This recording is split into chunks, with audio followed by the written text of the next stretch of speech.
Bien, entonces hoy vemos modelos de conteo que son básicamente el último tema respecto de los modelos que son de respuesta no continua, al menos de respuesta categórica. Entonces, lo que he visto hasta ahora son básicamente dos tipos de modelos. Unos que son de respuesta nominal y otros que son de respuesta ordinal. Los modelos de respuesta nominal son básicamente incluso ahí están incluidos los Probit y los Logit, porque básicamente no nos importa la manera en la cual se ordenan cada una de las respuestas, no existe un orden. Los modelos de respuesta ordinal, por el contrario, sí son un conjunto de modelos en los cuales nos importa la respuesta. Entonces, el modelo, digamos, el problema subyacente está asociado a ese tipo de situación. Ambos modelos, tanto los nominales como los ordinales, nos sirven para resolver problemas en los cuales la situación implica atender algo así que es... Permítame un segundo, que está fallando.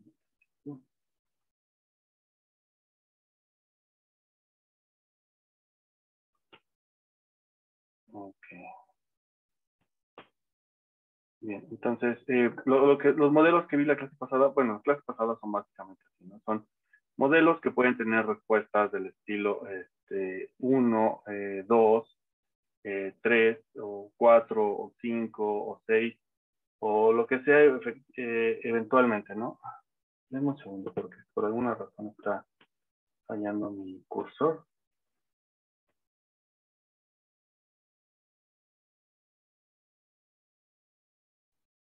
Sí, listo, perdón. Tenía un problema con mi cursor para poder escribir en la pizarra. Bien, ahora sí. Entonces, como les dije, los modelos que yo vi hasta antes de esta clase eran básicamente modelos en los que podía haber respuestas del tipo que podíamos catalogar. Empezábamos normalmente con el 0, porque eso es como la convención en ese tipo de modelos. Entonces teníamos un modelo que tenía el 0, el 1, el 2, y podíamos incluso agregar otro, ¿no? 3, así hasta una posición J mayúscula, ¿no? Y cada uno de estos modelos tiene la característica de que podían ser, como les dije, nominal u ordinal. Y cada uno de los números solamente está asociado a una categoría. Ahora, lo que yo voy a ver hoy, y por eso lo pongo así como aparte, son modelos que tienen como respuesta probablemente una condición muy parecida. Son modelos en los cuales observamos la respuesta y la respuesta está asociada a un número entero también. Respuesta 0, respuesta 1, respuesta 2, así hasta respuesta JS. No obstante, cada una de estas respuestas en realidad están asociadas al conteo de un evento o una situación. Entonces, la respuesta 0 quiere decir que ocurrió 0 veces el evento, la respuesta 1 quiere decir que ocurrió una vez, la respuesta 2 ocurrió 2 veces, sucesivamente hasta la respuesta JS. Este tipo de modelos, que se les conoce como modelos de conteo, están asociados a problemas en los cuales de forma natural no existe una cuota superior para la respuesta. Es decir, podemos seguir contando situaciones y no habrá el proceso o el proceso natural que estamos analizando no tiene una cuota máxima, ¿no? Como por ejemplo, pensemos en situaciones como déjeme pensar como qué situaciones podrían ser no tener forma natural. Por ejemplo, probablemente el número de personas que acuden a una reunión en un cierto lugar. Muy probablemente no podemos modelarlo como modelo de conteo, o al menos tendrá limitaciones, porque resulta ser que esa variable está limitada por la capacidad máxima que tiene el espacio, ¿sí? Entonces, en principio, los modelos de conteo asumen que no existe una cuota. Ahora, si existe, y si vamos a trabajar con situaciones en las cuales existe una cuota superior, tratemos de, al menos en la práctica, consideren situaciones en las cuales la cuota no está próxima a cumplirse, ¿no?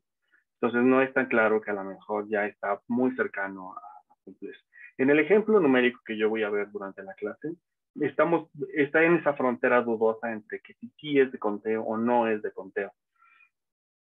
yo voy a hacer una aplicación para situaciones en las cuales se hace un conteo sobre el número de hijos vivos que tienen mujeres en una región de África. Muy probablemente es una variable que sí está topada por un tope máximo, es decir, las mujeres tienen una edad fértil en la cual pueden tener hijos, entonces no pueden tener hijos infinitos, ¿no? Entonces, eso no existe. Pero digamos que bajo ciertas condiciones podemos pensar que sí puede ser modelado como una variable de conteo. No obstante, esa es una de los problemas, de las principales restricciones que tienen los modelos de conteo. Bien, entonces voy a ver hoy modelos de conteo, ¿no?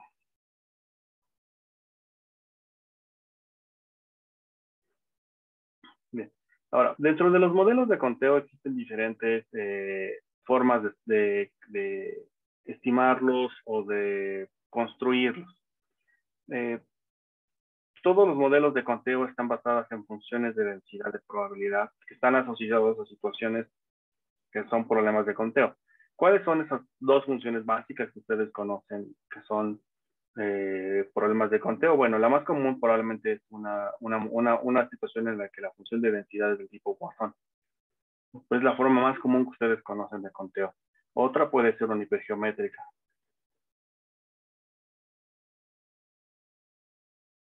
Otra que podría ser, no sé, tal vez una binomial negativa.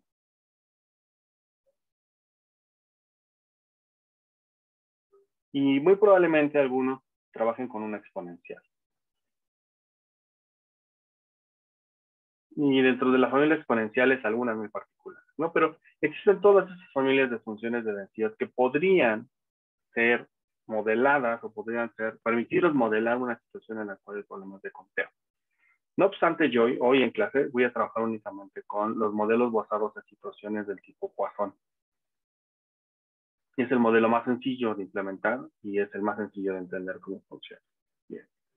Entonces, mi modelo de conteo estará basado en un tipo Poisson, ¿no? Entonces, esa es como la idea que voy a hacer, ¿no? Lo que voy a tratar de construir. Entonces, vamos a utilizar una situación Poisson para construir un modelo de conteo. Bien. Como este es un curso de econometría o de análisis de regresión, cuando hacemos análisis de regresión, lo primero que hacemos es tratar de pensar que el problema entonces es encontrar una estimación o una forma funcional para la esperanza condicional. Entonces mi problema seguirá siendo este, quiero determinar cuál es una expresión para el valor esperado de una variable aleatoria y, que es condicional en un conjunto de factores x, de tal manera que voy a tratar de construir una función mu de x, donde y es una variable aleatoria que se distribuye como una Poisson, con un parámetro asociado mu x, que es como el parámetro que determina la forma funcional de esta Poisson. Entonces, mi problema sigue siendo el mismo, es determinar una esperanza condicional.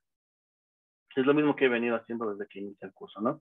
En modelos lineales, la esperanza condicional era una forma lineal. En datos panel también sigue siendo una forma lineal. En variables instrumentales es una forma lineal.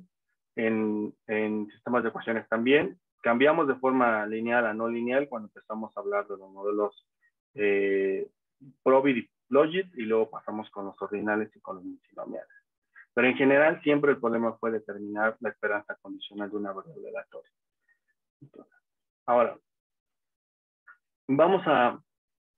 voy a poner una serie de supuestos para resolver este problema. Entonces, el primer supuesto es cómo es la forma de la Poisson que voy a utilizar. Entonces, yo voy a asumir que la función de densidad de la Poisson que voy a utilizar, condicional el vector x, será de la siguiente manera. Será una función de densidad, noten esto. A priori, yo les estoy dando cómo es la función de densidad condicional. No estoy diciendo que existe una función de densidad conjunta, incondicional, por decirlo de otra manera, de la cual yo estoy construyendo la función Poisson. Mi supuesto principal es que la función Poisson ya existe, ¿sí? Entonces, ese es como probablemente uno de los supuestos más importantes. Entonces, mi situación es, el modelo subyacente ya es una Poisson, ¿sí? Entonces, La variable aleatoria es una Poisson. La forma de la Poisson, si ustedes se acuerdan, si ustedes revisan por sus notas de estadística, se acordarán que es igual a E a menos mu de X, ahorita digo por qué así, multiplicado por mu de X elevado a la Y entre Y de X. Ahora, ¿por qué tiene esa forma funcional la Poisson que estoy utilizando? Bueno, voy a hacer un pequeño paréntesis aquí. Si ustedes se acuerdan, cuando ustedes trabajaban en su curso de estadística, una función Poisson, voy a decir que hay una función Z Poisson, entonces una f de Z del tipo Poisson. Si ustedes lo recuerdan, era igual a esta cosa, e a la menos lambda, que multiplica a lambda, elevado a la Z, perdón, aquí Z,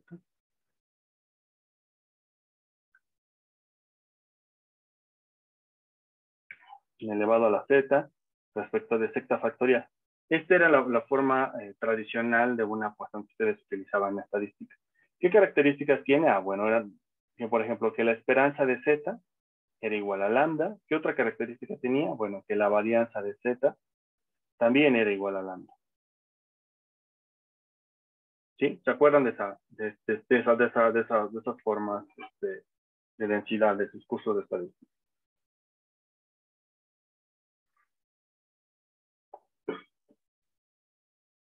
Bien. Ahora, lo que voy a hacer ahora es eh, eh, voy a construir entonces el modelo asociado con esta situación. Entonces, tengo una Poisson de ese estilo. Si ustedes se dan cuenta, la Poisson entonces está de esta forma. Lo que yo estoy haciendo ahora entonces es darle una característica muy particular a la Poisson. ¿Qué característica le voy a dar? Es la siguiente. Voy a asumir que la media ya no es una constante, como en este caso en el modelo tradicional, la media es lambda, lambda es una constante. Ahora voy a asumir que la media tiene esta forma. Entonces la media es una variable, es un factor que depende de las características X, ¿sí? O del conjunto de variables X. Eh, de la misma manera, la varianza estará determinada por el conjunto de características X. Entonces, si hacemos esto, entonces esto ya será muchísimo más sencillo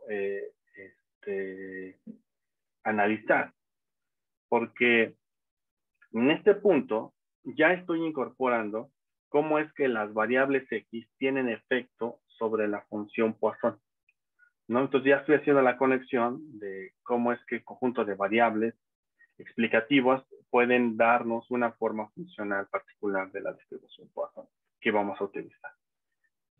Bien, ahora, bien, dicho eso, entonces otro de los supuestos que voy a utilizar nada más es lo siguiente, es que Y, como es una variable de conteo, entonces Y del tipo va a ser del tipo 0, 1, 2, así, hasta un valor que no vamos a determinar.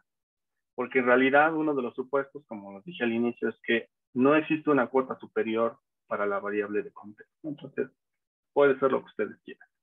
Ejemplos hay muchos, ¿no? Por ejemplo, eh, podemos hacer modelos para el número de cigarrillos que fuma una persona, para el número de bebidas con azúcar que toma una persona, conteos para el número de personas que acuden a una sucursal bancaria, el número de personas que se transportan en medio de transporte determinado, el número de veces que llueve al año, muchas cosas como eso se pueden modelar como modelos de conteo, ¿vale?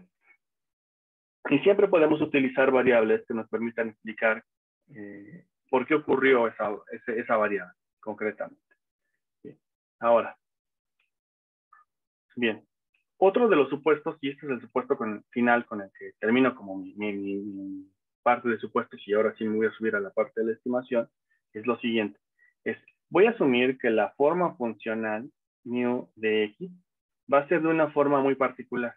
Va a ser de esta forma, va a ser igual a e a la x por beta, donde beta va a ser un conjunto de parámetros que va a ser beta 0, beta 1, así hasta beta K.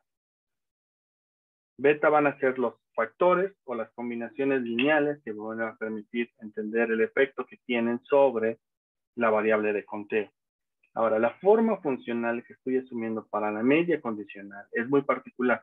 ¿Por qué estoy asumiendo esta forma funcional? Porque esta me va a garantizar una característica que tienen las funciones Poisson.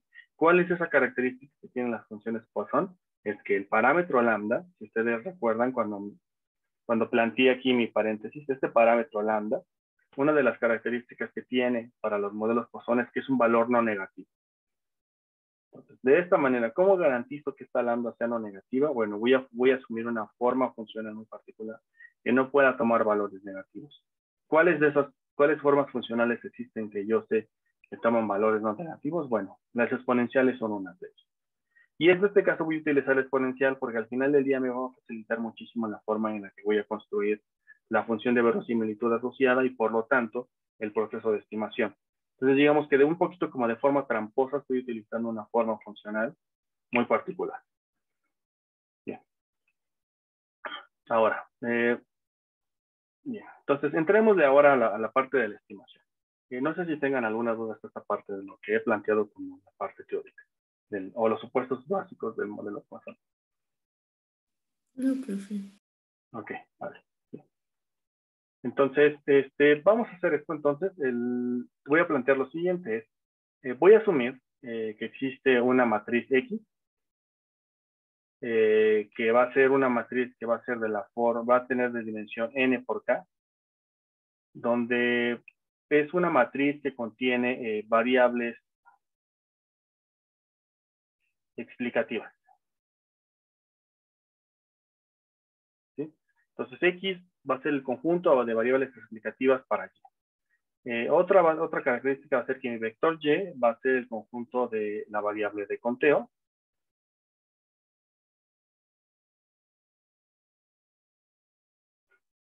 Y por lo tanto, es que beta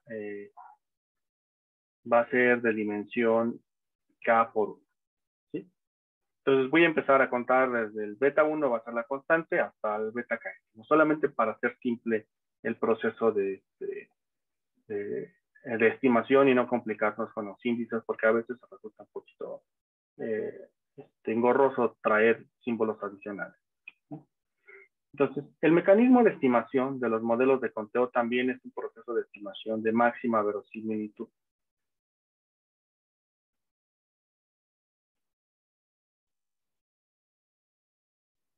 Entonces, vamos a utilizar un mecanismo de máxima verosimilitud para esta estimación.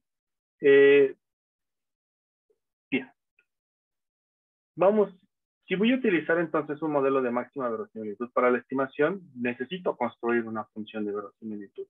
Entonces, mi función de verosimilitud estará dada por lo siguiente. Va a ser la función L, que va a depender del conjunto de beta, que va a ser igual al producto desde i igual a 1 hasta n de las funciones de densidad individuales para cada uno de los individuos en mi muestra. Entonces yo estoy asumiendo que cada uno de los individuos en mi muestra tiene cada una de las observaciones está asociado a una forma Poisson.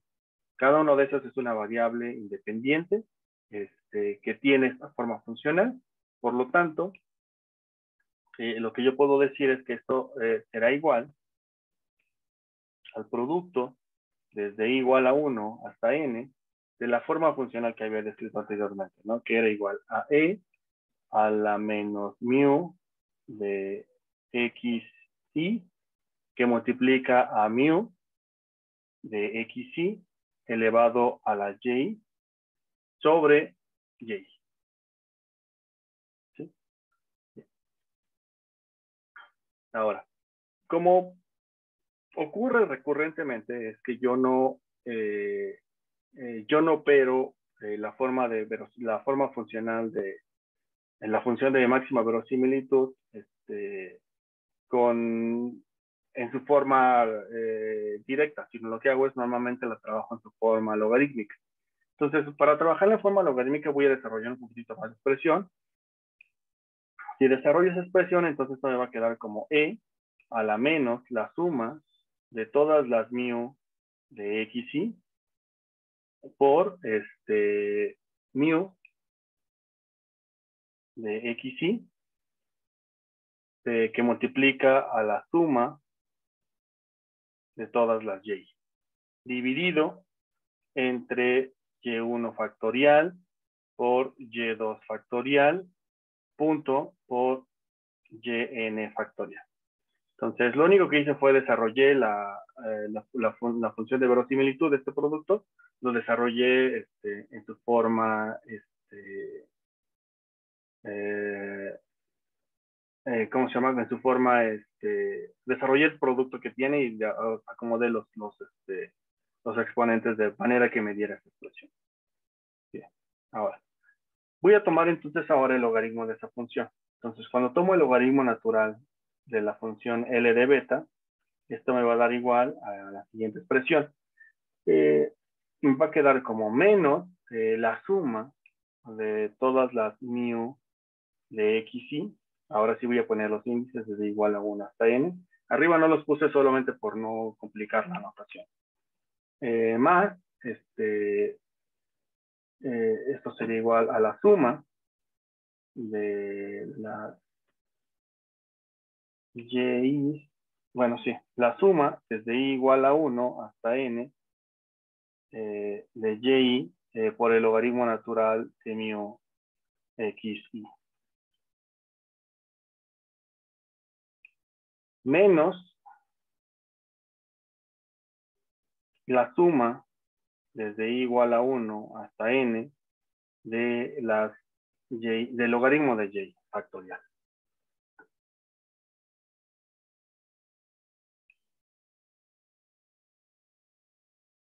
Logaritmo natural.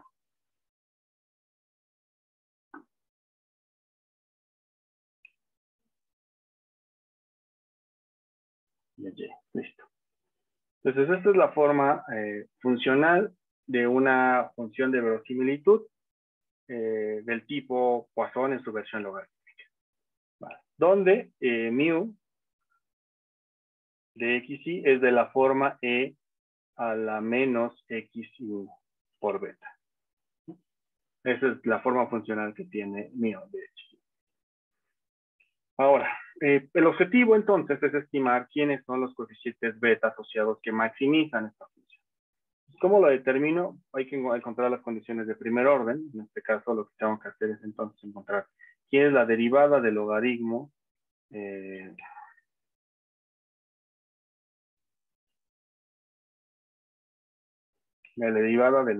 natural de la función de verosimilitud respecto de beta. Bien, entonces, si hago la derivada, entonces eso implica la derivada con respecto de beta de la siguiente expresión, que es la suma menos la suma desde igual a 1 hasta n de mu de xy. Voy a hacer un poquito de espacio por acá, de mu de xy, más la suma desde i igual a 1 hasta n de y por mu de xy, del logaritmo natural de xy, perdón.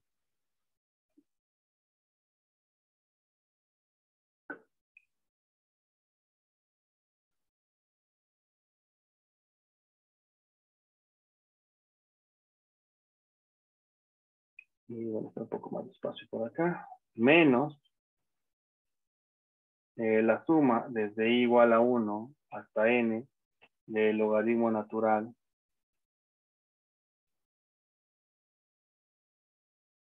de y.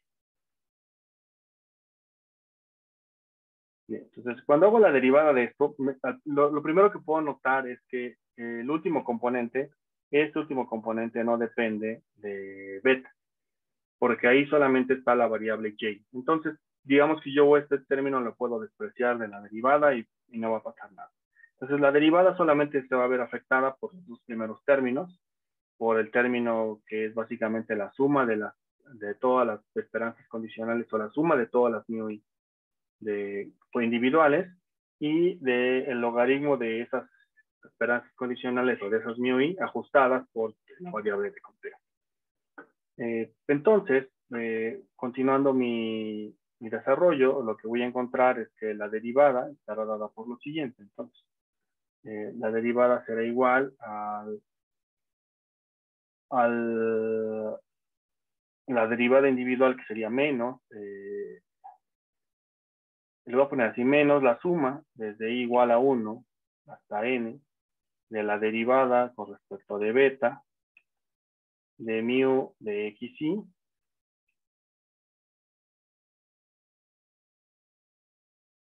más la suma desde i igual a 1 hasta n de y que multiplica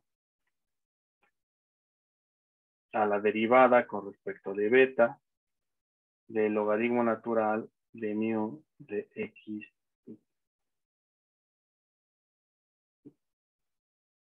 Ahora bien, mu de xi tiene una forma muy particular. Yo la había definido de esta forma, que era igual a la e a la menos...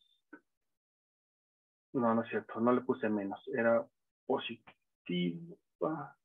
No, aquí me equivoqué yo, no es menos. Es e a la xi por beta, perdón, yo me había equivocado, lo había definido mal. Al principio sí lo puse bien. Déjenme ver nada más, por favor. No, sí, al principio sí lo puse bien. Yo me equivoqué aquí. Aquí tenía un error. Aquí tenía un menos de más. Perdón. No me disculpa. Ahora sí. Entonces, lo que puedo continuar ahora es simplemente la derivación. Entonces, esto va a ser igual a menos la suma desde i igual a 1 hasta n de la derivada de mu de xi. Pero la derivada de mu de xi es simplemente e a la xi por beta. Cuando lo derivo respecto de beta, entonces sería multiplicado por xi. Más la suma desde i igual a 1 hasta n, ¿de quién? De y sobre mu de xi, ajustado por la derivada de e a la xi por beta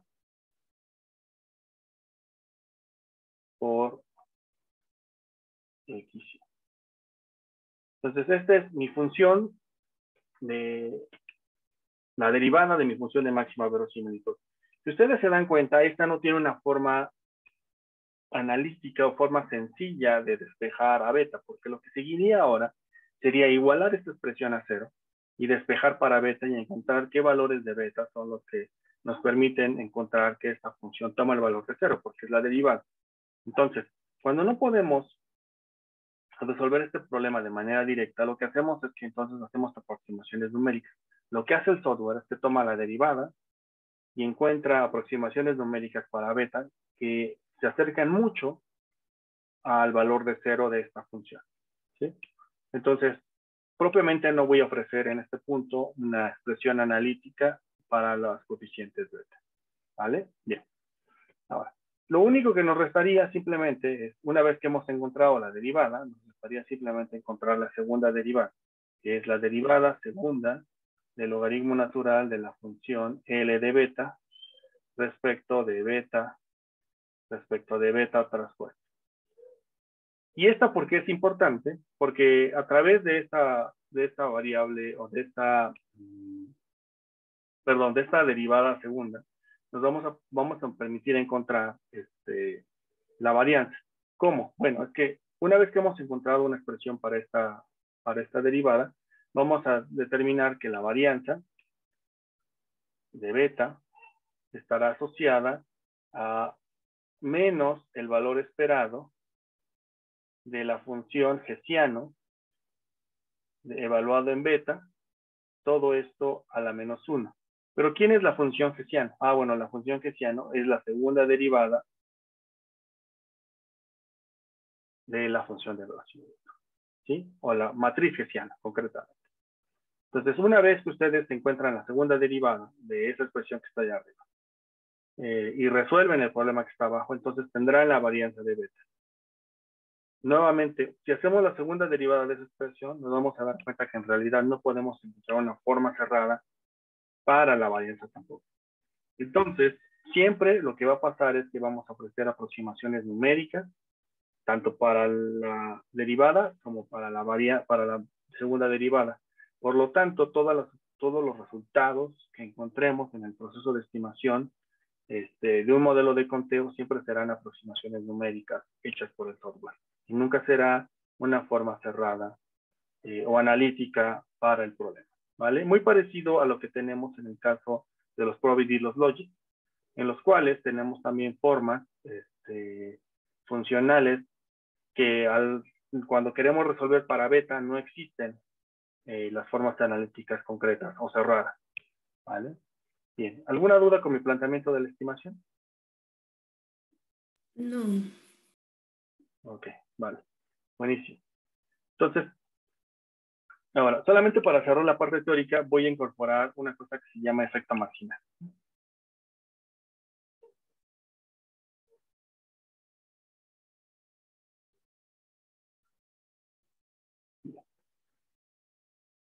Al igual que los modelos Probit y Logit, los modelos de conteo no se pueden interpretar de manera directa los resultados. Los resultados beta no se pueden interpretar de manera directa.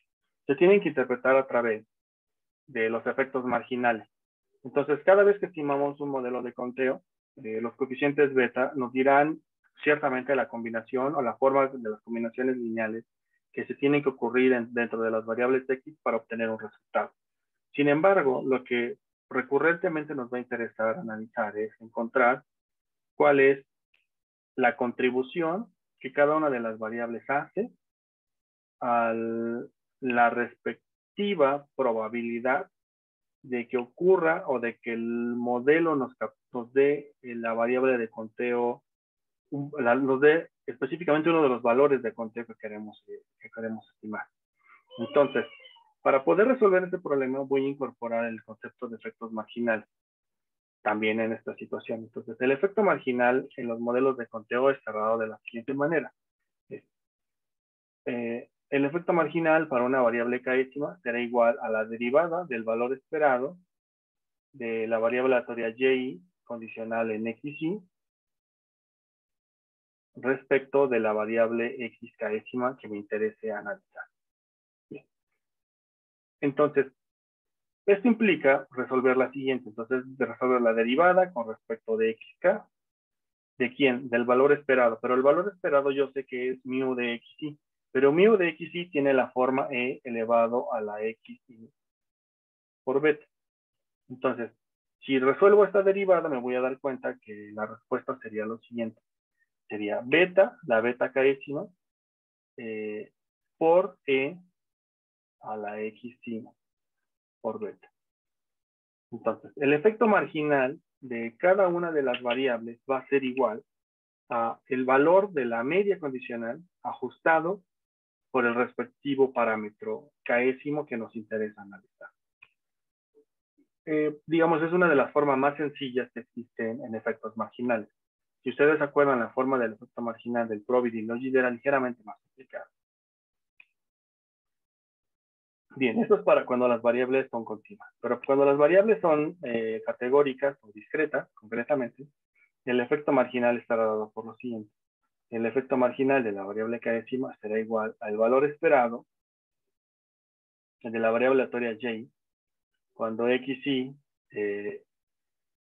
condicional en xy y condicional en que la variable que nos interesa, la variable domi que nos interesa, toma el valor de 1 menos el valor esperado de la variable aleatoria y, condicional en xy, cuando la variable aleatoria domi es igual a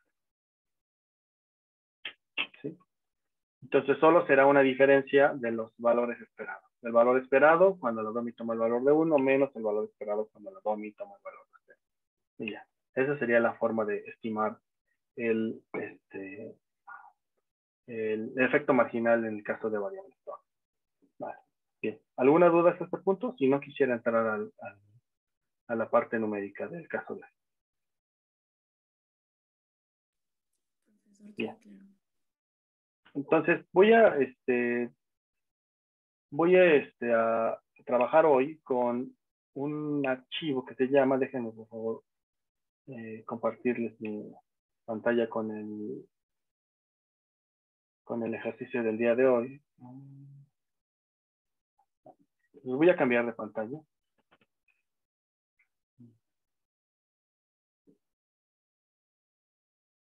Bien, ok.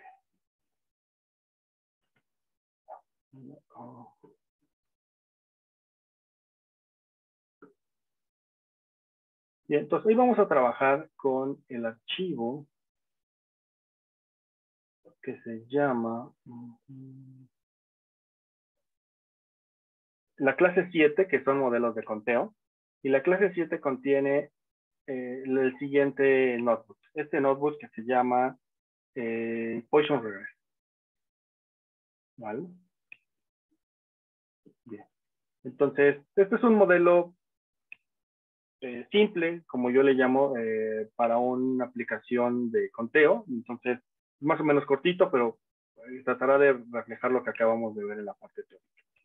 Entonces, déjenme hacer un poquito más grande esto. Entonces, estas son las librerías con las que voy a trabajar. Todas estas las hemos trabajado alguna vez, Pandas, estas models, NumPy, Matplotlib. Solamente ahora voy a agregar, no, en realidad creo que no, también ya trabajé con que es una función que me permite hacer tablas, summary de resultados. Entonces, creo que en realidad todas ya las hemos trabajado alguna vez. Luego, voy a utilizar la siguiente tabla de datos, la que se llama Fertil2. Es una tabla que es un archivo de stata. Entonces, esta tabla tiene la siguiente información. Aquí están como la descripción de las variables. Son un conjunto de variables. Entonces, el set de datos corresponde a información de la fertilidad de las mujeres en Botswana. La variable de respuesta que voy a analizar entonces es el número de niños vivos. Voy a utilizar una función de regresión exponencial estándar en el sentido de que voy a asumir que la media condicional tiene una forma exponencial. Por eso lo estoy llamando una forma exponencial estándar. Y las variables explicativas que voy a utilizar para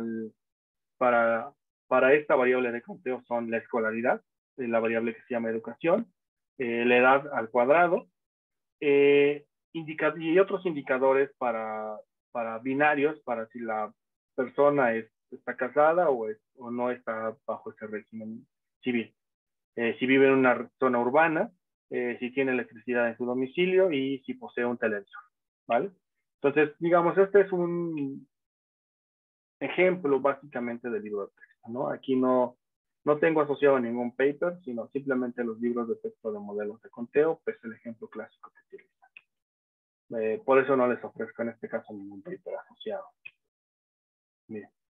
Entonces vamos a hacer un análisis descriptivo rápido de las variables que voy a utilizar. Y primero, del data frame que acabo de crear, voy a seleccionar un conjunto de columnas. Las columnas que voy a seleccionar son estas, que son básicamente las columnas que acabo de describir, que es el número de hijos nacidos vivos, la educación, edad al cuadrado, una dummy de si está casada o no la persona, la dummy de si vive en zona urbana o no, si tiene electricidad y si tiene televisor.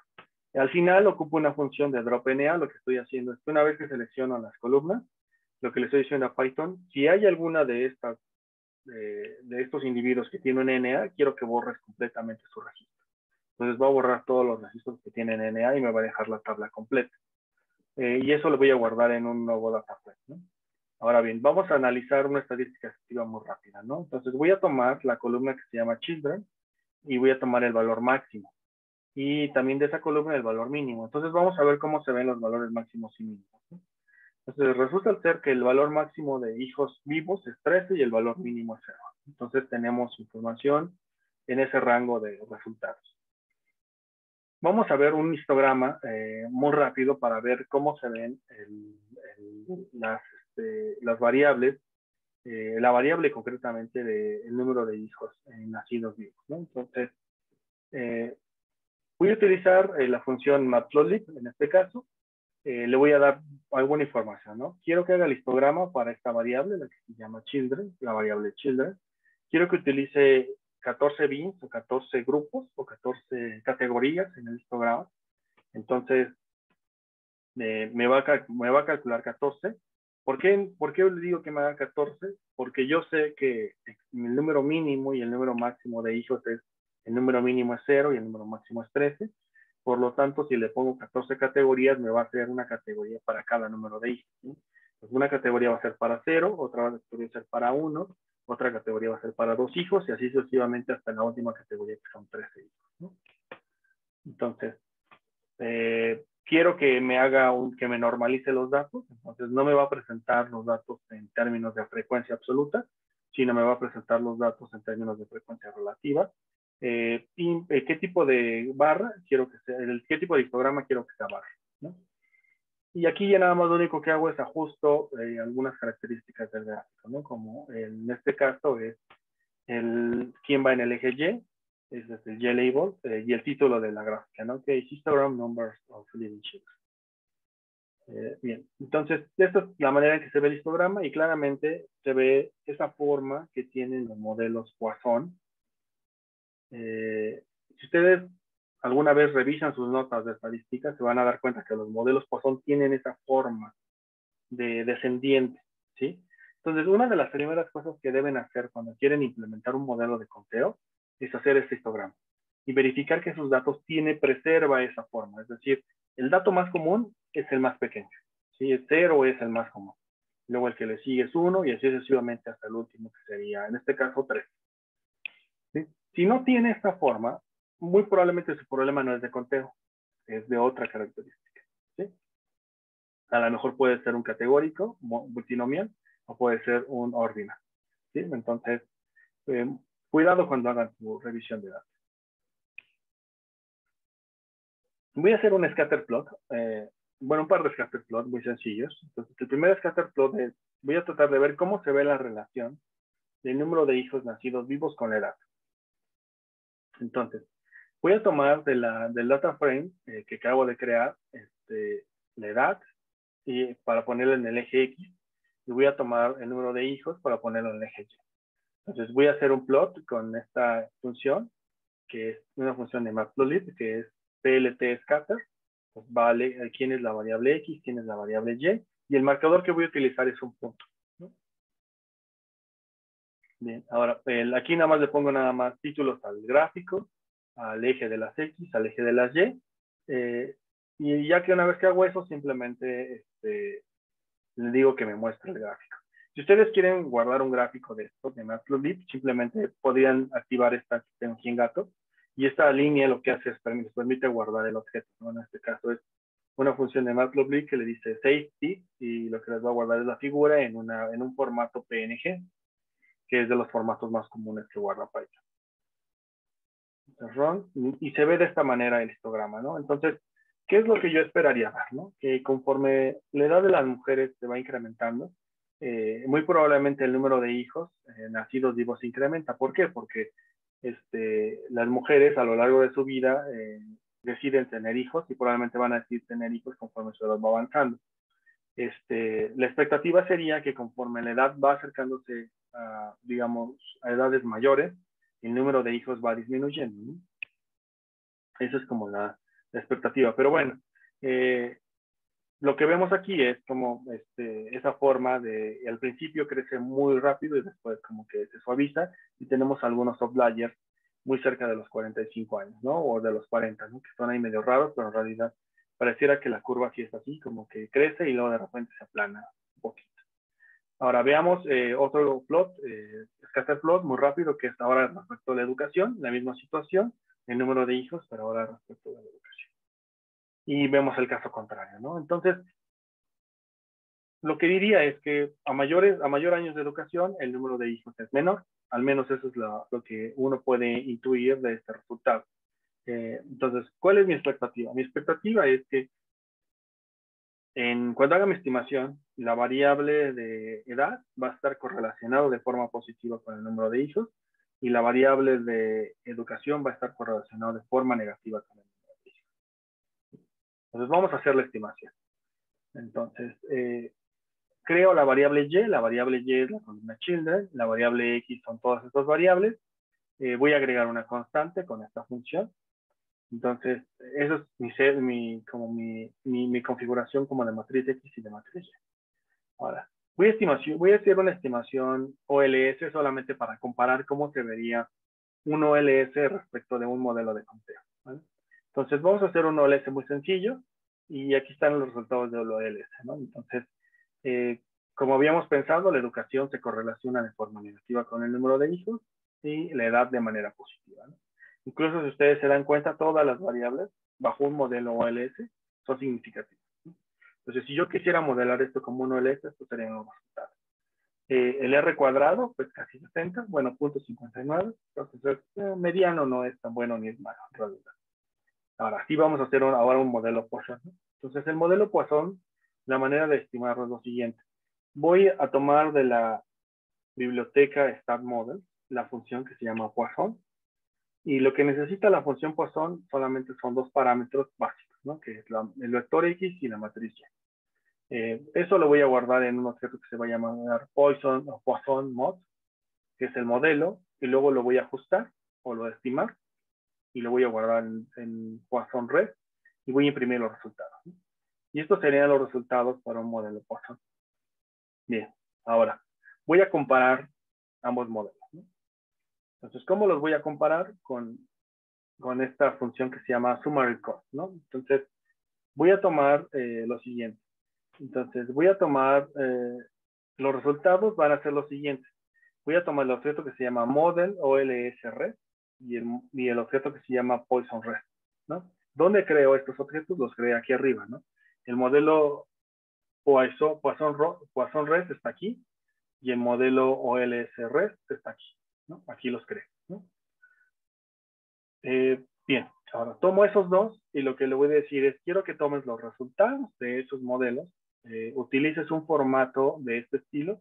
Este formato lo que va a permitir es mostrar todos los resultados con dos decimales y va a quedar fijo.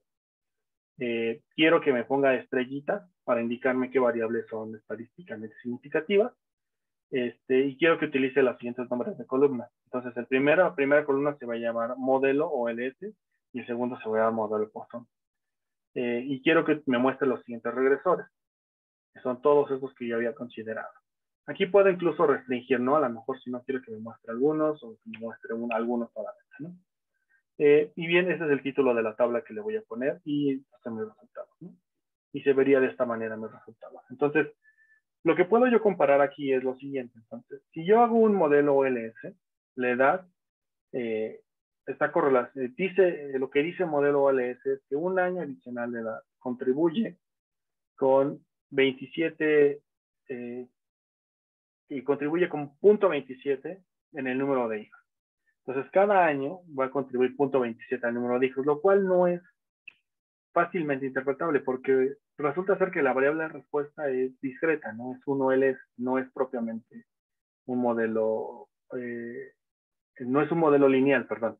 Entonces, no se podría interpretar de manera sencilla esta situación. En el caso Poisson tampoco es claro, porque ¿qué significa 0.34? ¿No? En realidad no nos dice mucho. Por lo tanto, en este caso, lo único que me permite hacer esta tabla es comparar, digamos, magnitudes, pero propiamente no podría hacer interpretaciones.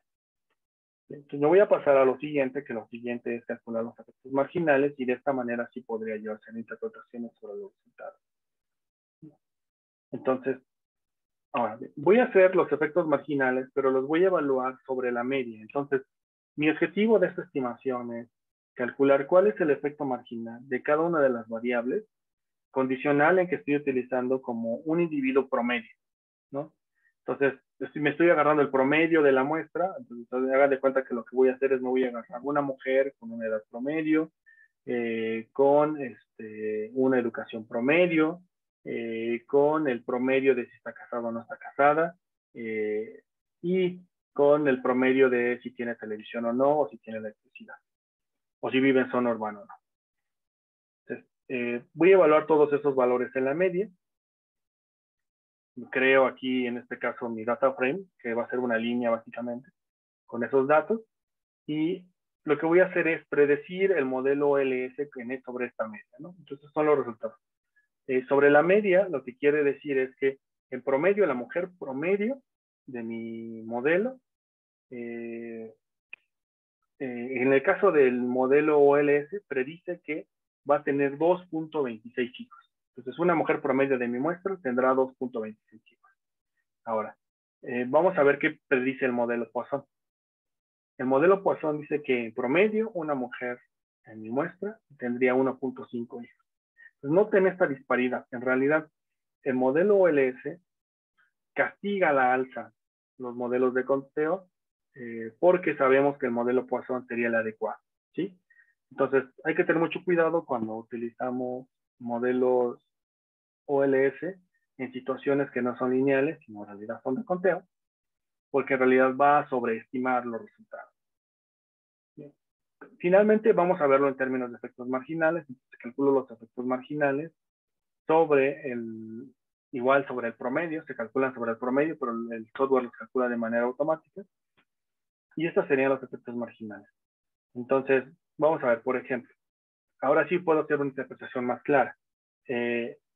Lo que dice la variable educación es que por cada año adicional de educación, las mujeres tendrán en promedio 0.04 hijos menos.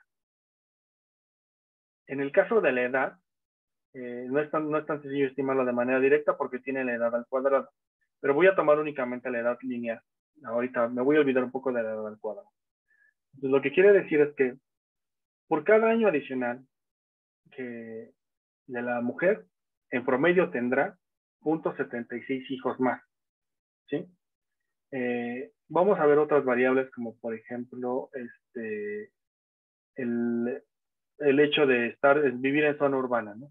Entonces las mujeres que viven en zonas urbanas, en promedio, tienen 0.19 hijos menos, básicamente es lo que dirían, ¿no? Entonces en promedio disminuyen el número de hijos que se espera que tengan las mujeres en zonas urbanas.